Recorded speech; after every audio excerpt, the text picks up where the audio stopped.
Fala pessoal, tudo bem? Aqui é o Id de Fractais e hoje a gente vai falar sobre como a gente percebe o outro. E aí, Dani, como você tá? Seja bem-vindo de volta, Id! Eu tô feliz que estamos todos aqui. E aí, Fê, tudo bem? A Dani fez uma demonstração real de como ela percebe os outros nessa introdução. Não, e o Id também, né? A interação dele social maravilhosa, né? Tipo, faz 3 episódios que ele não tá aqui com a gente. Ele, oi pessoal, nós vamos gravar hoje como nós percebemos. Eu falo assim, uau, o seu público tá ávido por você, querendo ouvir sua voz, saber o que você fez nesses últimos dias, e o Id veio com essa entrada.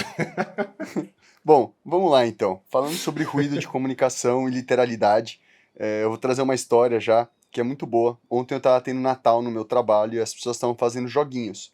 Um desses jogos se chamava Simon Said, que é tipo o mestre mandou. Só que eu não conseguia entender como era o jogo porque não tinha nenhum Simon na sala. Então eu simplesmente entendi o jogo e falava, cara, como o Simon vai falar uma coisa se não tem nenhum Simon aqui? Por que vocês não podem usar qualquer outro nome? Bom, no final eu fiquei irritado, ninguém me entendeu, ficaram rindo da minha cara e tá tudo bem. E aí, tudo isso nos leva à questão do ruído na comunicação e sobre a percepção do outro. E o Ale trouxe um termo que se chama teoria da mente, que a gente tá até brincando, que é um pouco um termo meio de autoajuda, meio de coach, assim, e com todo o respeito aos coaches, hein? Coaches e coaches, psicólogos, psiquiatras e psiquiatras. Mas o ponto é, teoria da mente, Ale, por favor, vamos desmistificar esse termo. Não, é que realmente parece um nome engraçado, né? Teoria da mente, né? Parece mais sisudo do que talvez seja. É a questão da gente entender entre pessoas, na comunicação, na interação, nas relações sociais, inferir a capacidade que a outra pessoa tem de agir, de pensar, de ter intenções, de formular hipóteses e comportamentos que ela vai exercer ali, e que isso é fundamentado sobre a existência dela, a percepção dela, o que ela sabe. E as pessoas autistas têm um pouco de dificuldade. Sim e não, tá? Isso também varia, tá, pessoal? E ainda mais considerando o autismo associado à superdotação, por exemplo. Mas pode ter dificuldade nessa questão da teoria da mente, que é entender a pessoa a partir de 2 eixos, vamos falar assim, que seria a empatia cognitiva e a empatia afetiva. E entender como essas coisas se coadunam, se juntam e fazem com que a pessoa haja e seja quem ela é, como ela é.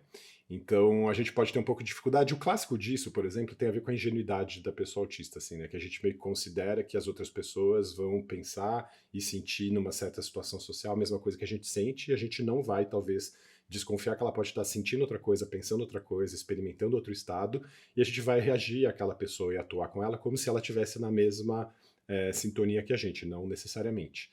Uma outra maneira de entender essa questão da teoria da mente é da gente pensar, por exemplo, nos casos das pessoas psicopatas, que tem isso de uma maneira diferente também, que ela tem a questão da empatia cognitiva dela muito grande, então ela consegue medir pequenas variações de tom de voz, de gesto corporal, de insinuações de intenções e saber como a pessoa está se comportando e por que ela está se comportando, mas em compensação quase não tem nenhuma empatia afetiva.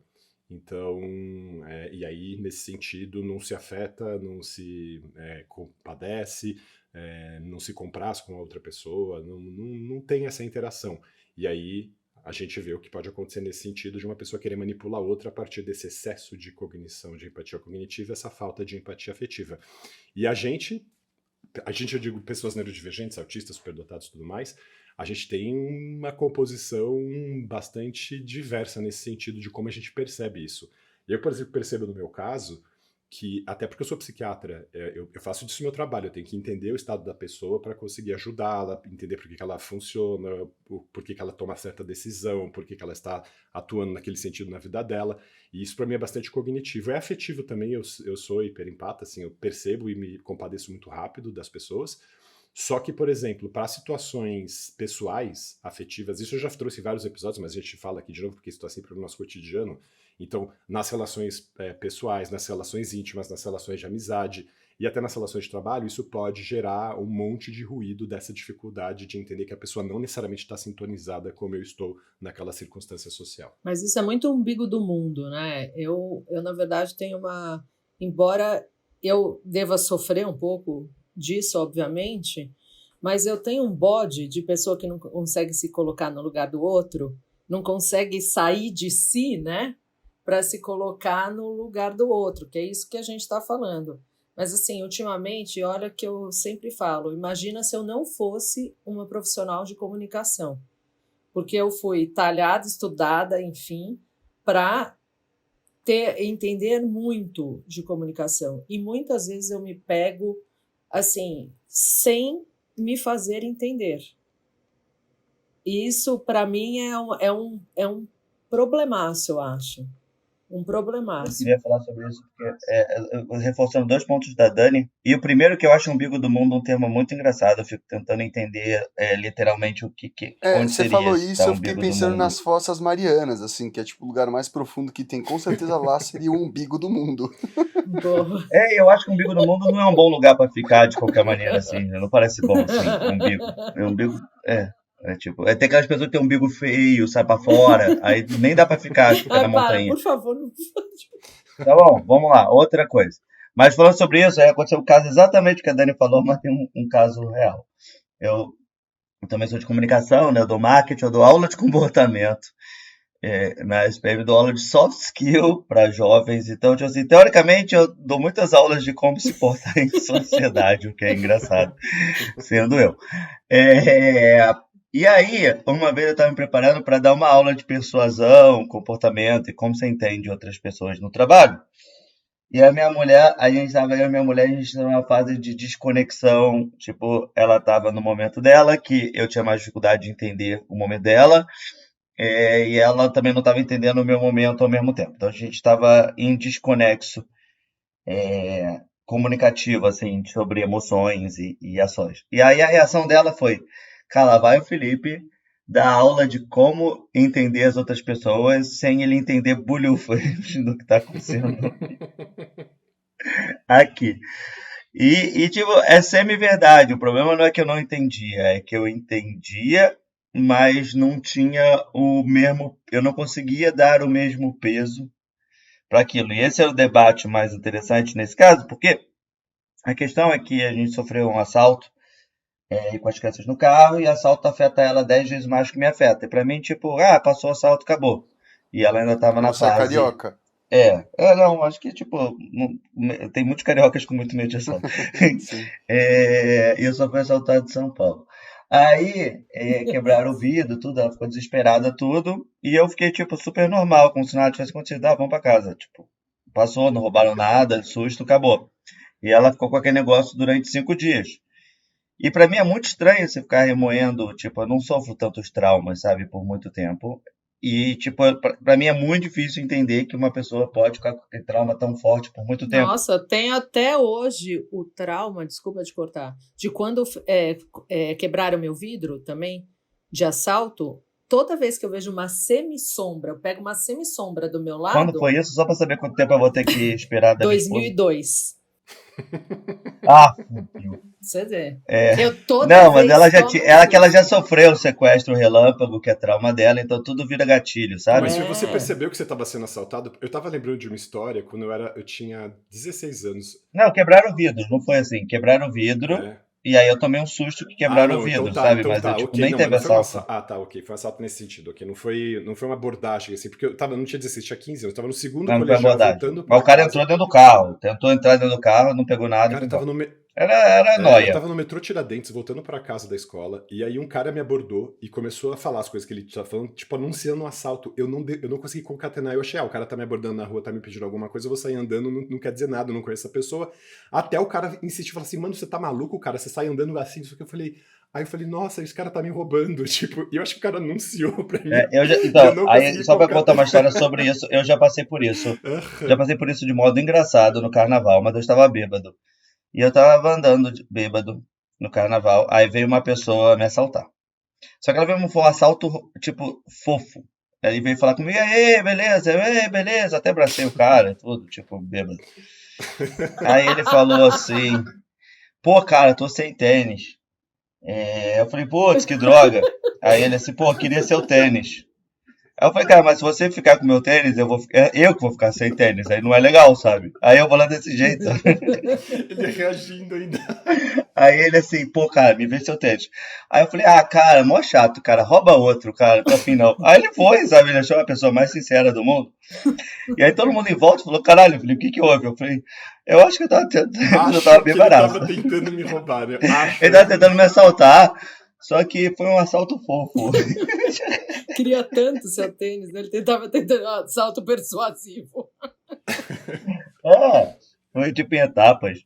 É, Aí eu demorei pra sentir, mas esse talvez estava com efeito. Mas eu tenho, não, muito bom. voltando à coisa, eu tenho muito esse efeito que, tipo, eu entendo muito o comportamento das pessoas quando elas estão mentindo, quando elas estão falando a verdade e tudo isso. Mas eu tenho aquele modo meu de, tipo, solução-problema. Aham. E a minha esposa, às vezes, não tem essa questão de solução-problema. Ela quer solução-acolhimento, não solução-problema. E para mim, solução e acolhimento é, tipo, muito estranho. Porque, tipo, cara, tem o problema aí, dá pra resolver, sabe? Tipo, é isso. E a pessoa não quer resolver o problema, ela quer acolhimento. E aí, tipo, essa parte pra mim é muito mais difícil. E essa eu tenho dificuldade clara de entender que eu tenho que só ouvir e acolher e não tentar ajudar. Isso pra mim até hoje é muito difícil. Mas eu acho que para todos os homens, né? Aí eu ia até fazer uma pergunta para o Alexandre, ele como você, Ale, como médico, né? Porque eu acho que a mulher tem muito mais esse ímpeto, né? É quase, eu acho, natural, instintivo que a mulher seja mais acolhedora com as emoções e que tudo mais, não só cultural, mas instintivo mesmo, acho eu. E aí você, como um médico psiquiatra, precisa ter todo esse atributo muito desenvolvido, né? Muito Uhum, latente e uhum, muito uhum. desenvolvido. E E muito aí, patente também, né? A mostra, não só escondida, né? é. Então, assim, e aí? Não, então, mas eu não digo que eu não seja hiperempata, assim, eu consigo, eu não tenho dificuldade de empatizar com as pessoas, assim, e muito rapidamente me colocar no mesmo estado afetivo que a pessoa tá. E na verdade nem que eu me coloco, a situação me coloca. Então alguém tá falando alguma coisa triste pra mim, eu marejo os olhos, eu tenho vontade de chorar, assim, se a pessoa fala uma coisa emocionante, é instantâneo, assim, eu nem controlo. E acho que se algum paciente meu estiver me ouvindo aqui, já me presenciaram lacrimejando quando vão contar alguma coisa triste, e eu não me incomodo de reconhecer isso, de falar que eu fiquei emocionado, falei, nossa, sua história me tocou, eu pego um lencinho e me seco, eu não vou fazer disso uma cena, eu não vou protagonizar aquilo pra mim, porque quem tá protagonista ali é a pessoa, sem dúvida nenhuma. Mas eu também uso isso pra entender o que tá acontecendo com ela, isso daí é um atravessamento que eu acho super importante. Eu acho que eu fico mais estabanado, na verdade, não é nem de entender o tônus afetivo da pessoa ali, é de entender as intenções e a motivação e o que faz a pessoa tomar uma decisão, ou se mover ou fazer algo assim. Aí eu posso bugar um pouco. Porque eu falo, mas a pessoa tá dando manifestação desse afeto, mas tá agindo daquele outro jeito, para mim não concatena. E isso mais nas relações em que não há uma coisa clara, porque na consulta tem uma intenção clara, a pessoa ali tá tentando encontrar uma resposta para si, tá tentando trazer uma série de aspectos da vida dela que ela não entendeu como aqueles aspectos se concatenam, ela quer que eu traga uma explicação para dizer, isso aqui está relacionado com isso, aquilo, outro, então eu sei o que a pessoa está fazendo ali, então para mim é fácil me colocar numa situação de interação com aquela pessoa sem nenhum problema, eu faço isso todos os dias, 10 horas por dia, assim, isso não é nenhuma questão para mim. Mas nas relações pessoais, sim, por exemplo. Então, o Fê estava falando de trauma, por exemplo, da esposa dele que sofreu esse trauma com esse assalto, e aí tem essa questão de muito rapidamente ter esse disparo, esse gatilho para situações que se assemelham. Por exemplo, como eu saí de uma relação abusiva em que tinha muito tratamento de silêncio, né, que é essa coisa de você ficar embirrado com o outro e aí você priva o outro de comunicação para dar a entender para o outro que você está irritado ou chateado, e na verdade é muito mais do que isso, né, porque não é só isso. É de propósito deixar a pessoa naquela angústia para ver a pessoa se movimentando e ficando aflita, e aí você vê que você está conseguindo controlar a pessoa porque você parou de se comportar e a pessoa vai sendo conduzida para aquilo que você quer ficar angustiada, aflita e tudo mais. Nossa, depois dessa relação é um inferno isso, porque se as pessoas, porventura, param de falar porque se aborreceram, porque estão. E eu já fico assim, nossa, tá fazendo tratamento de silêncio, que a primeira coisa que aparece, e eu sei que é uma desmesura porque tem a ver com esse gatilho que eu nem tinha isso antes, eu nem parava para pensar nessa questão assim. E agora isso entrou como um componente. E aí, pequenos gestos que se assemelham àquele, um silêncio que a pessoa fez porque ela realmente se aborreceu, ou porque ela está em shutdown e não está conseguindo se comunicar por alguma razão, eu tenho que ficar agora lembrando disso. Falar assim, a pessoa pode estar em shutdown, né? Eu me relaciono muito com outras pessoas autistas, minha família inteira, tudo isso, né? Meu companheiro, tem um monte de gente. Então, eu tenho que ficar traduzindo para mim mesmo, mentalmente, que aquilo significa tal coisa e não outra. E então esse esforço também de ficar tentando conduzir a minha apreensão, porque eu falo, nossa, o que está se produzindo aqui, é super cansativo. E não necessariamente é bem, como que eu falo, atinge seus objetivos, vamos falar assim, né? Muitas vezes eu me excedo nessa leitura que é prejudicial para as relações, cria muito ruído, né? E isso, eu tô falando das relações íntimas, né? Mas, e nas relações de família, principalmente. Mas pode acontecer nas relações de trabalho, pode acontecer em um monte de outras situações. Então, nas relações de trabalho, o que eu acho mais complicado, e faz muito tempo que eu não trabalho mais em algum lugar, né? Alguma instituição, alguma corporação, alguma coisa nesse sentido, hospital, clínica, CAPES, o que quer que seja, né? Eu tinha muita dificuldade com atender pedido de chefe que eu falava, não, esse cara tá falando uma coisa que não me faz sentido nenhum, assim. É, a gente já discutiu esse assunto de outras maneiras e não é por aí a conduta, não sei o que, eu não quero fazer desse jeito, eu não vou fazer. E aí gerava muita dificuldade, assim, porque eu entendia que a resolução e a indicação que eu estava sendo orientado a fazer era uma coisa que eu entendia não suficiente e incapaz de responder aquilo que era necessário e tal, mas tinha que obedecer porque era o chefe que estava mandando. Falava assim, cara, não dá, eu não consigo lidar com essa hierarquia de pessoas que têm, sei lá, menos capacidade que eu, assim. Para ser simples, eu vou falar nesses termos. E pode parecer arrogância, só que não é nesse sentido, porque não quer dizer que eu não estou dando chance para a pessoa e tal, mas eu estou dizendo isso aqui é o fruto de uma história que já tinha produzido todos os sinais de que aquilo estava insuficiente, aquela decisão, aquela atitude daquele chefe. E ainda assim eu falava, putz, cara, não quero fazer isso. Então, isso é uma das razões pelas quais eu falei, cara, eu preciso me autonomizar. E eu tenho a sorte de ter uma profissão que me permite ser autônomo. Então eu falei, a hora que eu puder ter meu consultório, eu vou fazer meu trabalho sozinho.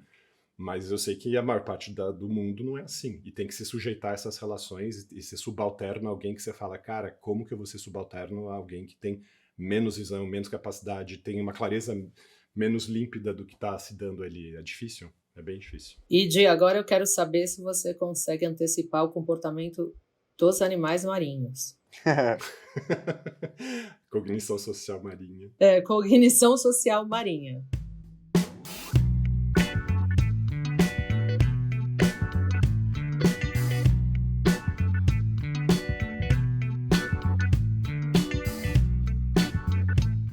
Claro, eles dão sinais, assim como as pessoas, mas com os animais tem uma honestidade, uma verdade que é aquilo. A questão, para mim, pelo menos aqui com as pessoas, a motivação, que nem o Ale falou, podem ser tantas. E é isso que muitas vezes me trava na coisa da empatia ou nessa coisa de perceber o outro. Porque enquanto eu estou percebendo o outro, eu começo a pensar diversas motivações que podem estar levando aquela pessoa a fazer aquilo, agir daquela maneira, tanto para coisas boas quanto para coisas ruins. Isso me gera muita ansiedade. Vamos trazer exemplos. Alguém te dá uma fala meio atravessada por alguma coisa no trabalho. E aí, enquanto a pessoa me deu essa fala, eu já começo a pensar, será que ela fez isso porque ela tá brava comigo? Será que ela fez isso porque ela acha que é melhor? Será que ela passou por algo, tipo, antes, que eu nem sei o que tá acontecendo? Será que talvez tenha algum gatilho na vida dela que eu falei alguma coisa que eu nem percebi, que, tipo, talvez isso disparou isso nessa pessoa? Então, e aí eu fico muito travado, assim, sabe? Pra lidar com isso, porque eu nunca sei o que é, eu fico meio perdido. E é E muito abre as difícil. perguntas e não vê a resposta, né? E isso que é fogo, né? Porque. E o pior é que não tem como ter a resposta muitas vezes, porque é isso, né? A coisa da resposta para essas coisas passa muito pela confiança no outro também. Porque no final das contas, você tem que confiar no que o outro tá te falando. E é muito difícil quando você vai trazer percepções desconfortáveis sobre um comportamento de outra pessoa, porque é muito difícil você falar, porque é muito fácil a pessoa falar assim, cara, você tá viajando. Isso aí é só na sua cabeça. E quantas vezes isso já aconteceu comigo, eu tinha certeza que aquela pessoa que era aquilo a intenção por trás. Que era o que eu tava falando, mas a pessoa nunca admitiu. E nunca vai admitir. E aí você cai nessa, né? Tipo, caramba, será que eu tô sendo muito egocêntrico? Ou será que eu realmente tenho que, tipo, fomentar minha opinião e minha sensibilidade, entender que isso foi real? O que tá acontecendo aqui? E Só para fazer. mim isso é um pouco a empatia, tá? Para mim a empatia, na verdade, não é tanto sobre perceber o outro, mas sim sobre saber se questionar sobre o que você percebe do outro. Para mim a empatia passa muito por aí, sobre você Então, perceber essa é a uma empatia parada no outro. cognitiva, Edi. Essa é a tal da empatia cognitiva. O sentir é aquela coisa que vem no corpo mesmo, no estômago, no intestino, puf, contrai, você começa a chorar, você sente uma tensão, o mesmo afeto do outro ali. Você tem que, às vezes, até controlar para não deixar aquilo emergir tão rapidamente, assim. Para não escancarar, sei lá, a situação da pessoa tá chorando e você começa a chorar em cima dela, tipo, ok, deixa a pessoa chorar. Ela tá no momento dela. Mas aí, logo depois, vem essa coisa da empatia cognitiva. E, sim, são os dois componentes. Uma coisa não anula a outra, elas se compõem. Essa que é a questão. E essa que é a dificuldade. E a gente justamente fica lidando com essas intensidades, hora de uma, hora de outra, as duas acontecendo ao mesmo tempo, empatia afetiva e cognitiva. Mas eu ia te perguntar, você não leva em consideração, isso eu tenho uma dificuldade de entender, que as pessoas fazem as coisas por benefício próprio, assim, eu tendo, e acho que é aquela coisa assim, essa é a minha régua, eu acho que essa é a régua que eu vou medir os outros, isso quase sempre me ferro. Mas eu quase sempre tenho a impressão que as pessoas vão agir pelo bem comum, pelo bem da coisa que você está fazendo, pelo teu trabalho, né? A coisa que eu estou dizendo, o trabalho, eu estou dizendo a relação, eu estou dizendo o jantar que você está preparando, alguma coisa que você está fazendo, quer dizer, eu imagino que as pessoas estão em torno daquilo, tentando fazer com que aquilo aconteça da melhor maneira possível. E não pensando que as pessoas estão ali atuando para benefício próprio. Eu quase nunca entro nesse lugar assim. E eu sei que isso me causa muita dificuldade de leitura das pessoas, porque muitas vezes as pessoas estão ali só para se beneficiarem, tirar vantagem, conseguir o que querem. E isso me dá, que é muito. Mas acho que é conscientemente ou inconscientemente? Sei lá o que as pessoas. Eu acho que as pessoas todas estão ávidas por se beneficiarem o tempo inteiro de maneira deliberada. Se elas não sabem que isso é consciência, você fala, amigo.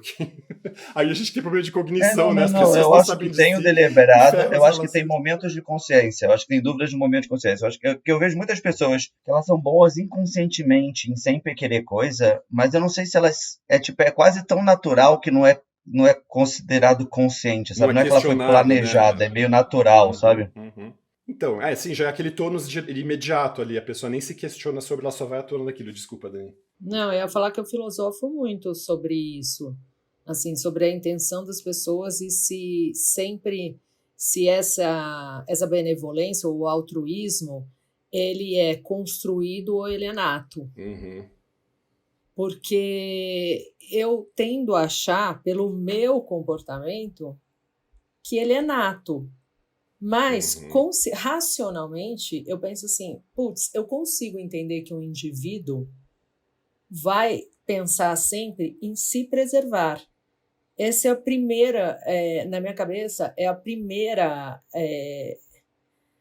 ação, o primeiro sentimento que você tem é de preservação. Mas você pode associar que a sua preservação está diretamente conectada ao servir, eventualmente. Você entendeu?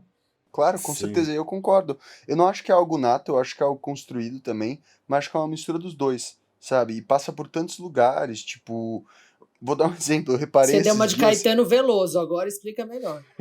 não é, Você que passa mandou É por isso, um diversos. mas não é. ou não. Então, vamos lá, vou explicar.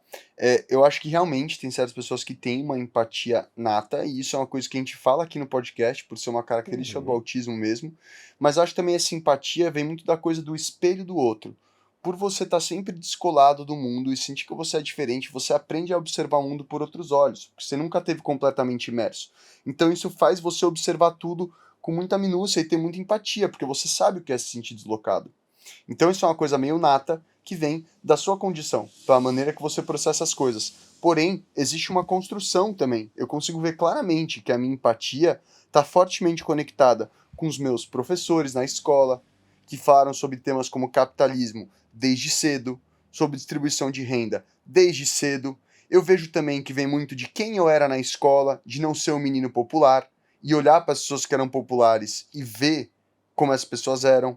Hoje eu vejo que boa parte das pessoas, inclusive muitas delas, que eram a galera popular que fazia bullying, são pessoas que estavam aonde depois? No banco, trabalhando na Uhum. XP, louco para Fazendo bater meta e bullying ganhar social dinheiro, agora.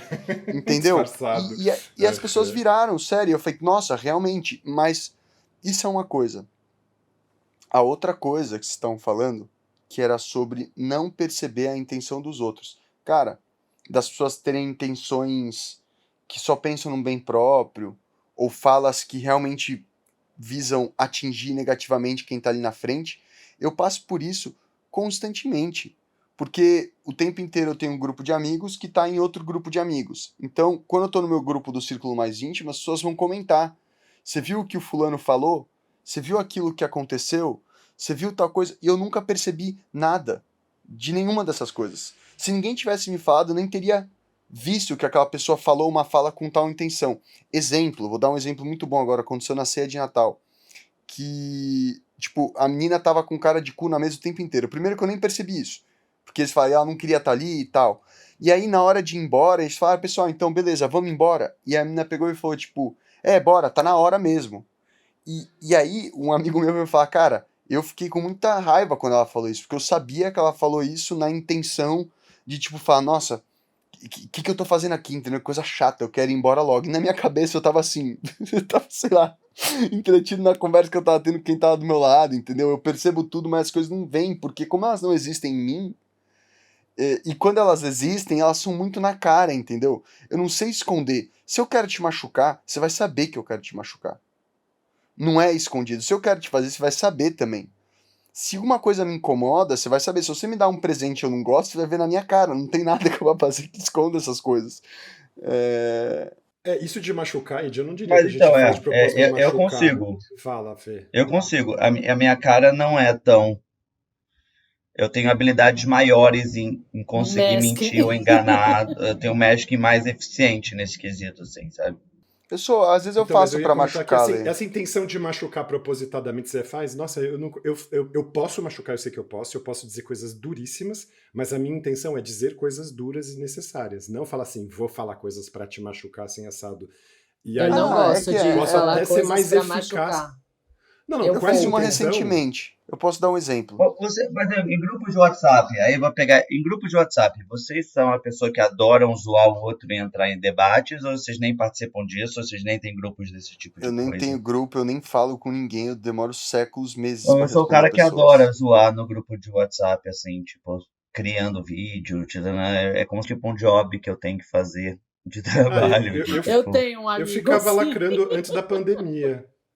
Fala, Dani, deu um delay aí na sua fala. Ah, eu Acho que a falei Dani. que eu tenho um amigo igual o Felipe, assim, que tudo ele faz piada. Mas tem piadas que, inclusive, eu corto. Não dele, necessariamente, porque ele, eu acho que faz piadas sempre muito engraçadas e muito nonsense, que ok, que passa, você pode, vai, se você entrar a fundo, né? Vou falar, por exemplo, ele inventou uma vez que ele era do banco também. Ele inventou que uma colega nossa era uma cantora que ele apelidou de Corona. Tipo uma. Como é que ela Corona é uma chama? cantora. Não, tipo a. Não, eu sei, mas não essa. Tipo aquela que canta no presídio. Como que ela chama? A Esqueci. Gretchen? A Carla Rita Pérez? Cadillac. Rita Rita Cadillac, né? Nossa, Rita Cadillac. Cadillac. Eu É, pensei na Gretchen aqui Rita atrás de você. Cadillac, tipo essa vibe, entendeu? Então ela construiu. Aí toda vez, pensa, isso aí já passou 20 anos. Aí a gente se encontra agora e ele fala: e aí, Corona, você fez o show dos caminhoneiros, não sei o quê, o presídio. É um tipo de coisa que eu acho engraçado e por mais que, enfim, acho que lá no início possa ter sido. A gente pode ter julgado de alguma forma, já virou uma coisa e ela mesmo acaba, enfim, Tem uma cantora participando. chamada Corona, tá? Eu fui até Não, pesquisar. eu sei sim, mas não é baseado como se fosse essa, entendeu? Entendi. E então aí ele faz vídeo e tudo mais. Isso, ok. Para mim, o ruim é quando a pessoa pega uma coisa realmente que incomoda a pessoa e fica falando. E Aí é fica bullying mesmo, mostrando. fica Por exemplo, se alguém sacaneando, fizesse apontando uma uma dificuldade. caricatura Uhum. minha muito gorda, eu não ia gostar. De jeito nenhum. Eu poderia fazer muito nariguda, você entendeu? Porque eu não sou nariguda. Aí você quer zoar porque um dia meu nariz tá com uma espinha e tal, sei lá, qualquer coisa. Beleza. Mas se você fizer que eu sou muito gorda, aí não vai dar. Aí eu não consigo, entendeu? Então é isso que eu falo, que é um pouco essa brincadeira onde tudo bem, tem um limite, mas eu não vou entrar naquele limite que eu sei que magoa muito você, mesmo se você for no meu limite, entendeu? Em relação a essas questões de grupo, você quer falar disso? Eu ia comentar assim, eu tinha um grupo dos meus colegas de faculdade que eu ficava lacrando também, né, esquerdista, assim, tipo, tentando convencer as pessoas não sucumbirem ao fascismo que estava latente naquela época e se manifestou com todo o seu esplendor depois. E aí, quando a pandemia começou, eu simplesmente falei, galera, não é mais lugar para ficar fazendo troça dessas coisas. E eu ficava mesmo, às vezes, dando os argumentos mais, entre muitas aspas, inteligentes e sacados, ficava parecendo tipo, uma certa, tipo, nossa, eu tô querendo aparecer aqui. E meus colegas também ficavam zoando com isso, porque todos eles eram contrários a mim, então eles ficavam me metralhando e ficavam vendo aqui até onde eu me defendia nesse sentido, né? E aí eu percebi que tava um pouco nessa dinâmica, falei, cara, para que isso? Porque no fim das contas ninguém tá mudando posição nenhuma, e inclusive com pessoas terraplanistas, assim, era nesse nível. Eu falava, cara, eu não passei nesse mesmo vestibular que vocês passaram na faculdade, eu não sei do que vocês estão falando. Médicos Mas, terraplanistas? opa, Não, ixi, então... terraplanista num sentido Aí eu de saí, eu não simplesmente falei entender. assim, cara, boa sorte pra todo mundo, a gente vai passar tempos sinistros aqui, espero que todos nós sobrevivamos, e é isso aí. E parei de ter esse comportamento nessas redes, assim, simplesmente não fiz mais, assim. Porque não precisava ficar dando demonstração da minha inteligência ou ficar tentando convencer as pessoas de que a minha visão de mundo era, entre aspas, melhor do que a deles, assim. Ou é melhor que a deles, sei lá, X. Aí eu parei Mas de tentar eu convencer, saí eu já desse sei que a minha lugar, é muito diferente exato. e Mas me ponto. desgastava também. Uhum. Eu vou dar um exemplo de que eu quis ferir alguém propositalmente com uma fala. Aí vem Recentemente. aquela suspense agora, Mariana, por Ixi, favor, coloca a musiquinha. Não, então, basicamente é um cara que eu já não gosto muito e que já vem de outros carnavais, e ele trabalha comigo hoje no mesmo lugar. E aí eu tava falando com uma aluna dele que vai fazer o Dive Master, tava explicando pra ela, não, porque tem essa tabela aqui, não sei o que, não sei o que lá. Aquela coisa, né, que a gente tem bastante de, tipo, falar o conhecimento só pelo prazer de dar o conhecimento, e por aí Infodumping. vai. Exato. Aí o cara chegou lá e falou, mas por que você tá ensinando isso pra ela, se ela é minha aluna, se eu que tô dando o curso dela? Nossa. Aí eu olhei pra ele e falei assim, olha, e a mina tá de uma falou, desculpa, eu vou parar agora, realmente ele tá certo. Eu olhei pra cara dele e aí eu falei propositalmente, desculpa, eu não queria ferir o seu ego. E saí andando. E eu vi que impactou o cara. E foi de propósito, porque eu fiquei bem irritado. Porque aí Porque eu nessa hora vi você que quis foi ferir o isso. ego dele. Você não quis ferir até Porque me aquela frase, irritou, aí naquela entendeu? frase você quis. Porque me irritou, cara. Eu falei, bicho, vai ser burro assim em outro lugar, entendeu? Conhecimento é conhecimento. Professor não é um lugar que você se coloca. Bons professores ficam felizes de outras pessoas estarem ensinando seus alunos. Porque quanto mais perspectiva alguém tiver sobre a mesma coisa, melhor ela vai aprender aquilo. E se você vai ensinar, que ensine de novo, até porque conhecimento não se aprende de uma vez, e sim com estímulos repetidos. Todo mundo sabe disso. A melhor maneira de se aprender uma coisa é o quê? Ter contato com elas, a mesma coisa nunca igual, né? Aquela parada de, tipo, ver a mesma coisa um pouco diferente. Isso me irritou muito e eu quis ferir esse cara, e foi muito louco, cara, porque aí eu vi o quão empático eu sou. Porque só de eu ter falado essa simples fala, que tantas pessoas falam com tanta naturalidade o tempo inteiro pra ferir o outro, aquilo me matou por dentro. Eu me senti super mal. Eu fiquei super abalado. E não tava errado. Esse cara tinha que ter ouvido muitas outras coisas, na verdade, ele só ouviu isso, mas aí que tá essa coisa da empatia, né? E a gente acaba sendo tão empático de não querer ferir o outro, que a gente vai deixando passar coisas que são fundamentais pro mundo ser um lugar melhor. Essa é a verdade.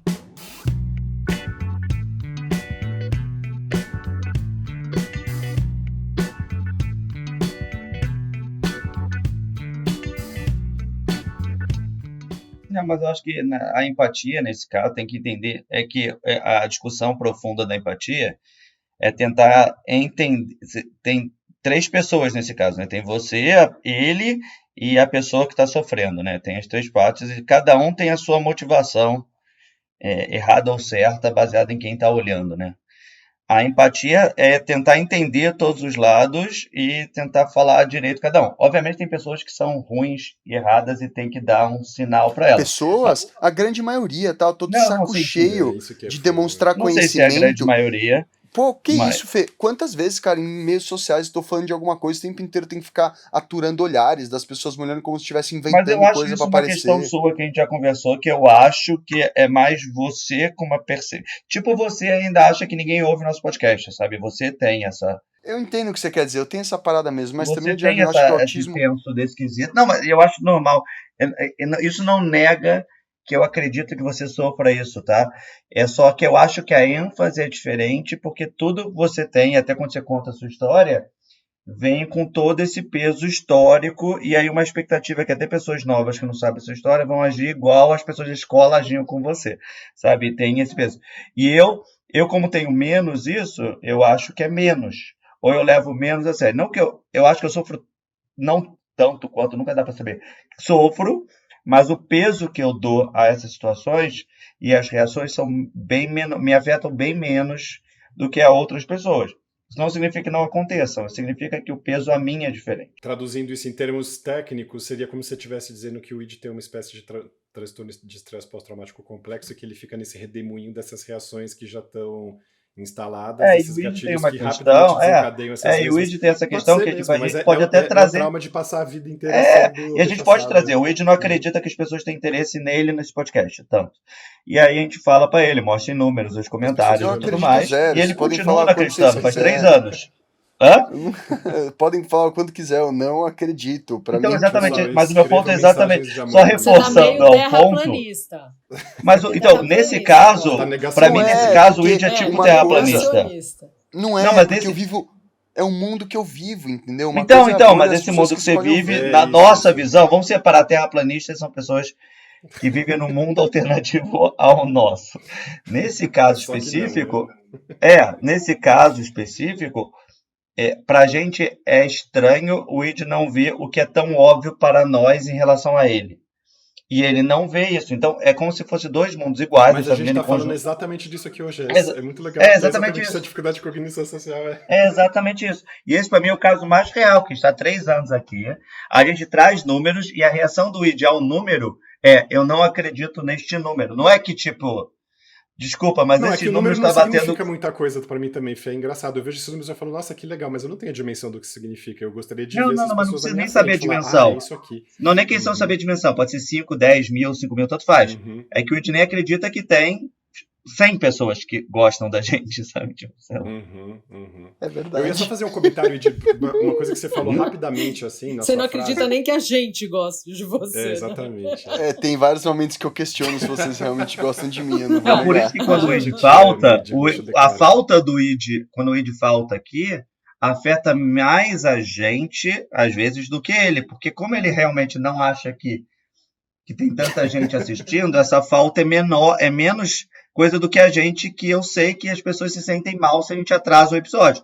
Pro ID, como ele vê menos essa ênfase do coisa menor, para ele, cara, não tem problema atrasar, não tem problema tanto, porque o negócio não é tanto. Ninguém tá nem aí, E para mim é né? outro Ninguém mundo. tá nem aí, tem 15 mil pessoas esperando o episódio. É, Sim. E eu ia fazer um comentário só que quando você estava Eu não falando vou negar. de como a gente. É, exatamente, a tua cara tá ótima pra você colocar essa cena no recorte.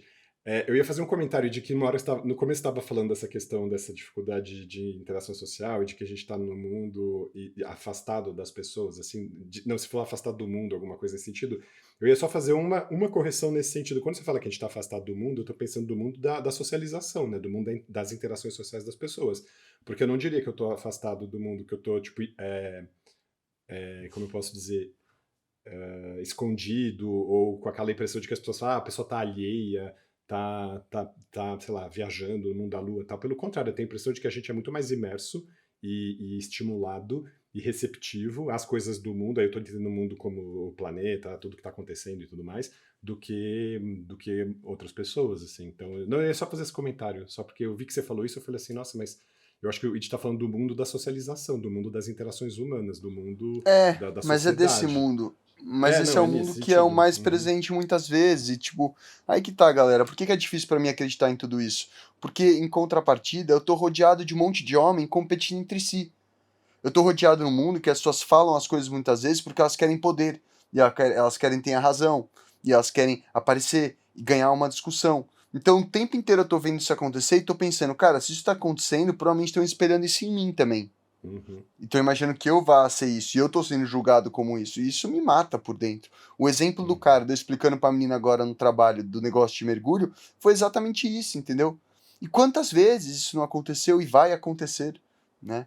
E espero que eu tenha maturidade pra lidar com isso e conseguir, tipo, descolar. Mas a questão é que onde é que tá a maturidade, né? A maturidade seria não me posicionar, ou seria me posicionar como eu me posicionei, fui lá e ataquei essa pessoa verbalmente e não me sentir mal por isso. Uhum. Porque eu não deveria me sentir mal por isso. Realmente, foi o ego desse cara que tava falando ali. De uma pessoa que já deu diversas demonstrações sobre isso. Então qual que foi o problema da minha fala? Qual que é o problema de incomodar alguém que incomoda tantos outros? E aí me vem a música do elefantinho. Por favor, Qual? disserre sobre isso. Elefante incomoda muito a gente. 2 elefantes se incomodam Mas sabe- muito mais. Sim. Mas sabe o que eu acho interessante daqui da nossa conversa, por exemplo, em relação a isso? Todos nós somos pessoas muito sagazes, muito inteligentes, com todos os seus brilhos e as suas dificuldades em uma questão, e eu nunca senti essa pendência, assim, essa disputa de pensar assim, quem vai lacrar mais, quem vai fazer o comentário mais inteligente, quem vai fazer o comentário mais... Eu acho que não, assim, acho que a Aqui, gente... exato. eu também, acho isso tão, nunca. tão interessante, aqui é- assim, e eu acho que as pessoas que nos ouvem também se dão conta disso, assim, elas podem falar assim, uau, que legal essa visão e tal, e elas vão ficar pensando assim, nossa, ele quis aparecer em relação a outro, ele quis fazer o comentário melhor que não sei o que, a gente nem tá preocupado com isso, a gente só tá preocupado em falar, em se estimular e fazer o cérebro funcionar, assim. Nossa, Então, será, o que Ale? eu acho, e pra mim, essa é a minha teoria da mente, assim, eu acho que todas as pessoas estão no mundo nesse lugar, só que não, essa que é a questão difícil. É. Porque eu acho que as pessoas estão no mundo numa reverberação positiva, de pensar, nossa, o encontro com uma pessoa sempre pode ser estimulante, a gente pode sempre falar de coisas incríveis e tal. Não, eu vou querer saber da fofoquinha com quem a pessoa tá dormindo, eu vou querer saber quem falou mal de não sei quem. Aí eu falo, cara, que desespero perder tempo da existência com isso, assim. Me dá Pois é, aflição outro dia eu total. fui ao médico, a mulher falou assim, por que você não faz terapia, né? Eu falei, não, eu faço terapia. Toda semana eu faço terapia, você não tá É aquele entendendo? feedback que fica acima. Em Eu acho que grupo. deveria fazer Terapia em grupo. terapia. Mas eu faço. Ih! Ih, não tá funcionando. A própria pergunta, você já fica assim, nossa, a pessoa tá achando que eu preciso de terapia, por quê, né? Não, é porque era nutricionista da endocrinologista falando, enfim, a gente estava falando sobre coisas de pré-menopausa e não sei o quê, e aí ela mandou essa, entendeu? Do tipo, faça várias coisas e tal, e porque eu estava falando do diagnóstico, eu estava falando, eu tenho um psiquiatra e tal. E aí, enfim, foi sobre esse aspecto. Então, e aí nesse sentido, para falar do nosso trabalho, por que ele também é terapêutico e não deixa de ser de maneira nenhuma, é porque a gente fala aqui das nossas condições e as pessoas podem se identificar e no fim a gente acaba se educando. Eu acho que a gente não acaba educando. Ninguém aqui tá com esse tom professoral, vim ensinar tal coisa. Até me senti embaraçado agora no começo do episódio, falando, na teoria da mente, falei, caramba, como é que eu vou falar isso aqui de repente assim, mas... A questão é que o fato da gente falar das nossas condições, explicitar o que a gente vive, nomear isso que a gente vive, se psicoeducar e psicoeducar o outro, é absolutamente terapêutico. Ajudar a pessoa a falar, nossa, então isso aqui tem nome, isso aqui é possível, eu não tenho que ter vergonha de sentir isso, eu posso falar sobre, eu nem sabia que isso aqui era algo louvável de ser dito e explicitado, é super... E acho que é por isso que tem tanta gente nos acompanhando, Fê. Então, para voltar para essa questão assim. E as pessoas gostam da nossa sinceridade nesse sentido. Do que a gente se dispõe a fazer e a falar. Eu ia pedir pra vocês, pra gente não fazer mais isso do de não reconhecer as coisas. Porque eu fico mó mal, eu fico achando que eu tô novo, querendo mas ser aí você volta estrelinha. de novo, que você Minha não vida entende. inteira foram as pessoas falando que eu queria Não, confete, entendi. entendeu? E eu fico mó mal, cara. Eu falo, nossa, lá vai esse idiota querer confete uma outra vez. Não, a gente Não, só tá mas te a dando gente confete não dessa tá distância. A colocando- gente ia te dar um abraço, Idi. A gente não está colocando você nesse lugar do confete, não. Na verdade, a gente é como se a gente olhasse para você e falasse assim, olha, se você não está se sentindo amado, é engano seu, entendeu? Você não sabe o tão incrível que você é, o quanto as pessoas gostam de você, o quanto que você fala é inteligente, perspicaz e traz uma nova visão. Tudo isso. Não é assim, o Id quer ser estrelinha. Mas eu Tá acho bom? que isso não vai Não- mudar. não- Talvez no 30º episódio, sei lá o quê, a gente vai estar falando das mesmas coisas. A gente, de um certo modo, pra mim ser autista é isso, é estar fadado a viver esse dia que se repete o tempo inteiro. Essa tautologia, a gente vive sempre o mesmo e fala o mesmo e interage da mesma maneira. Ai, E a gente, eu sou o muito que a favor consegue de fazer é se fazer o dicionário apropriar- do Dr. Alexandre. Pô, vocês podiam Tautologia. fazer um episódio Tautologia inteiro de Não é, dicionário gente? do Dr. É cada Alexandre. palavra que a gente aprende que nós. A gente tem que pegar todas as palavras. Aqui eu esqueço as palavras, É. mas tem tantas palavras. Não, tem. Eu acho que Não, tinha eu que ter acho um que a gente pode quadro fazer só um específico episódio só de para começo falar do isso. ano. Tipo, o quadro. que eu aprendi, o que o Alexandre inventou de palavra e inventou em termos, inventou no nosso De palavra mundo no nova. quesito não existia Inventou, antes do Alexandre coitado. falar para nós. É. Mas o que eu acho que o que vai mudar na gente é a maneira como a gente lida com isso, não ficar tão refém dessas questões. E eu não acho que você vai deixar de sentir agudamente essa coisa do eu tô sendo inadequado, o que tá acontecendo, fiz alguma coisa errada. A questão é que talvez você não precise atuar isso. E aí você não vai... Não é nem transparecer, que você tem que deixar isso transparente, mas você não vai deixar isso ecoar tanto tempo em você, ficar ali 20, 30 minutos com isso na Total, cabeça, ou um cara. dia inteiro, ou uma semana inteira. Você vai conseguir falar, olha, tô assim de novo. E aí tentar entender as contingências que fizeram você sentir isso e ficar mais tranquilo. E acho que o nosso papel aqui é esse. Total. E é por isso que a terapia comportamental funciona tanto com autistas, né? Porque frente a essas condições que atenção, nunca vão mudar. depende depende. Tem terapia que é Sim. adestramento. Vamos lá, alto lá. Mas fala aí, É, desculpa. mas eu vou falar por mim, assim, tipo, eu nunca fiz terapia comportamental, mas quando eu reconheço o momento na vida que eu tava mais feliz comigo mesmo, foi o momento que eu consegui, tipo, colocar comportamentos e rotinas muito claros que tinham que ser seguido todo o tempo, todo dia. E isso justamente me deu, tipo, espaço pra eu ter forças pra organizar essas outras pulsões negativas que eu tinha. Porque vem a pulsão negativa ou não vem, eu vou executar aquilo. E aí no processo de executar aquilo todo dia, como uma meditação, quase como uma religião ou uma reza, aquilo me autorregulava. Então, tipo, pra mim isso Mas funcionava você tem muito, suas sabe? rotinas, você tá Não, mergulhando, você tem os seus alunos, você tem... Tudo bem, não é tão não, estruturada, mas você tem, não dá pra dizer que não. Você não. tem Hoje eu não tenho nem vida, até cara. você se preparar, mas até você se preparar pra fazer o que você faz, se você não tiver rotina, eu me visto desse jeito, eu pego esse equipamento, eu checo se tá tudo certinho, eu boto todos os pontos. Você nem consegue ter a tua prática, que talvez você Ah, não, esteja sim, é diminuindo. verdade. Isso é rotina. Opa, isso é rotina. É, Rotina de total. autocuidado absoluta, que se você esquecer uma peça que tinha que estar colocada ali, você tá no meio do oceano, ferrou. Com Então, certeza, são muitos check-ups o tempo inteiro. Mas você é louco, você aham. não tem ideia do que tá na vida. Pessoal, eu moro num quarto de hotel, numa ilha minúscula. Não, Eu isso é saio do meu terrível. quarto, passam tipo Uhum. 10 turistas. Eu tava me reparando esses dias que eu não janto. Sabe aquela coisa da sala de jantar? Que todos vocês imaginam que tem? Que você senta pra jantar e aí você só pode olhar pras pessoas que estão ali ou pras paredes? Eu não tenho mais isso. Ou eu como na minha cama, ou eu vou comer e vai estar passando 30 nacionalidades diferentes na minha frente sem parar, olhando o que eu tô comendo, Aproveita, olhando o porque que eu tô porque assistindo. Esse isso é uma fase. espaço físico, né, onde a gente fica É bem sozinho, isso eu acho importante. muito importante pra gente. Uhum.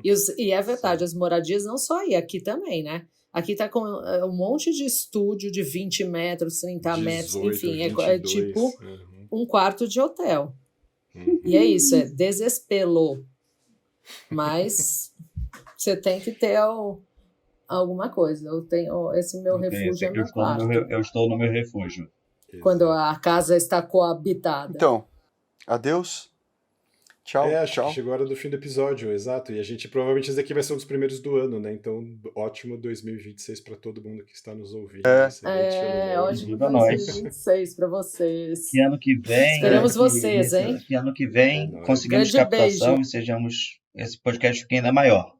É nóis. É isso aí, é nóis. E a gente continua aqui É tentando isso aí. convencer o Id a acreditar que o Valeu, podcast pessoal. é grande. Ano que vem tentamos de novo. E que ele é querido e amado por todos. Tchau, tchau. Valeu, gente. Beijo beijo. grande. Tchau.